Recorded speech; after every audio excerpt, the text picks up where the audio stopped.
السلام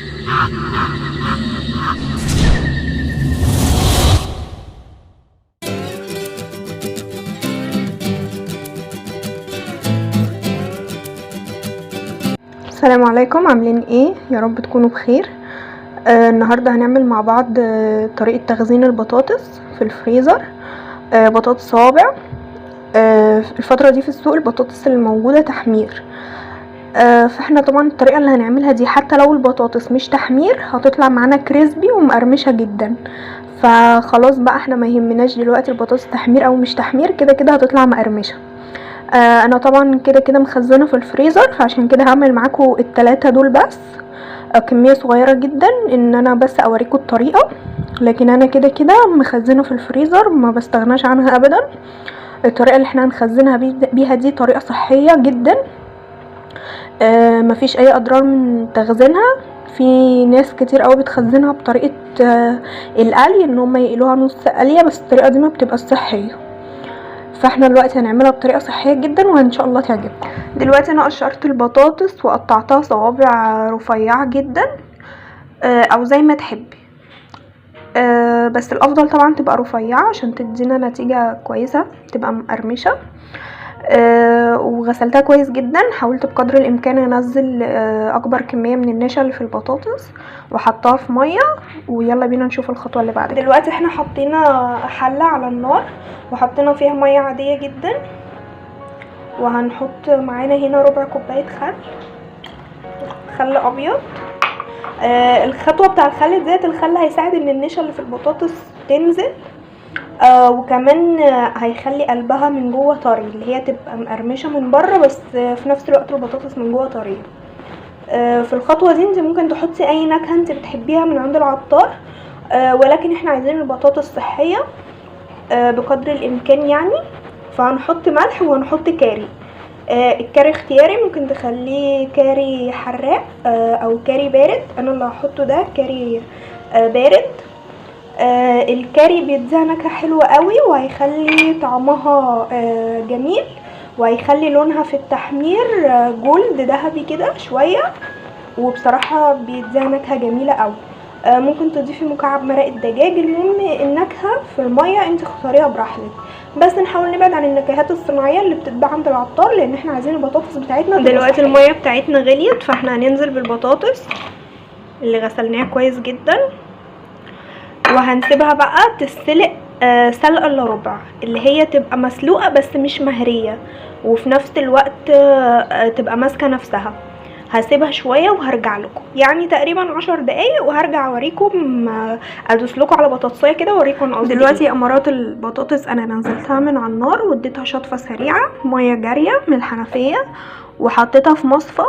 عايزاكي بقى تركزي معايا في الخطوه دي، لان تقريبا دي اهم خطوه في الفيديو كله.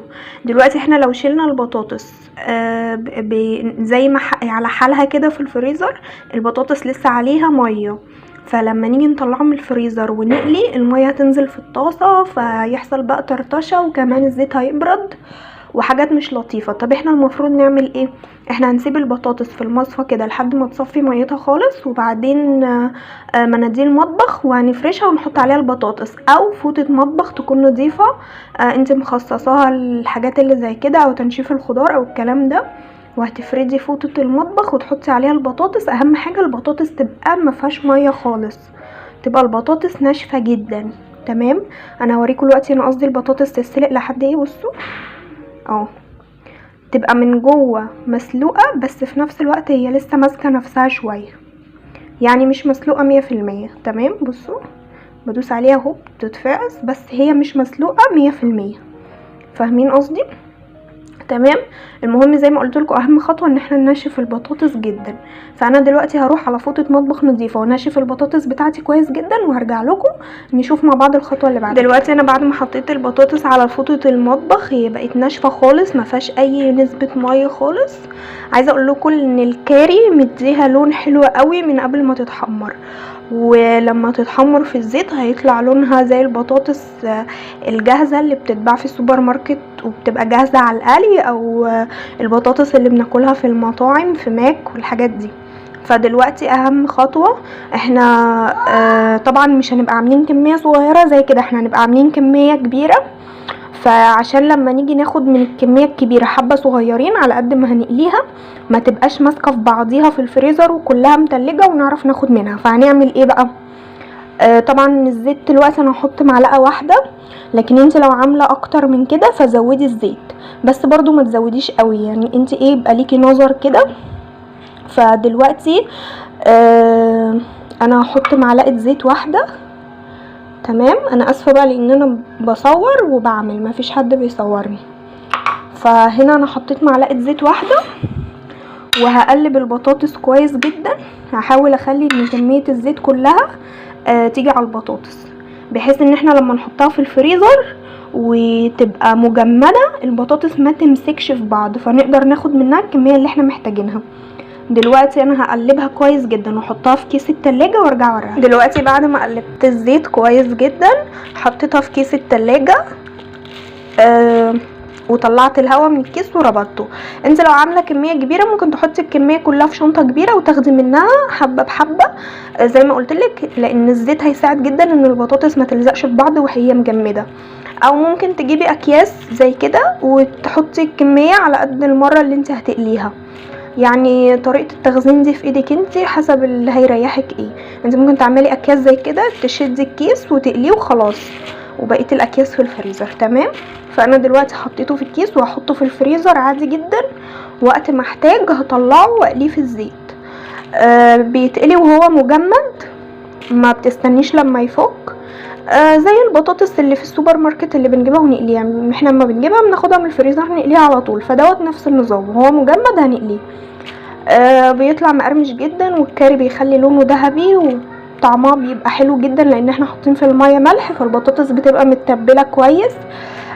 والطريقه ديت انا بعتمدها وبتكون سهله وسريعه، بحيث ان احنا نقلي بطاطس الصبح مثلا، نعمل سندوتشات ومستعجلين، فالطريقه دي بتبقى حلوه قوي، وبالذات ان لو البطاطس مش تحمير فهي بتطلع البطاطس معناها تحمير. ان شاء الله الفيديو الجاي نعمل مع بعض الشيبسي. انا ما بشتريش من بره شيبسي خالص، بعمله في البيت احسن من بره ومقرمش ولونه فاتح وجميل جدا، الشيبسي بيكون مش لازق في بعضه. فان شاء الله باذن الله الفيديو الجاي نعمل مع بعض الشيبسي، ونحاول ان احنا ما نشتريش حاجات كتير من بره لاولادنا عشان خاطر المواد الحافظه. يلا مع السلامه، نشوفكم بالفيديو الجاي ان شاء الله.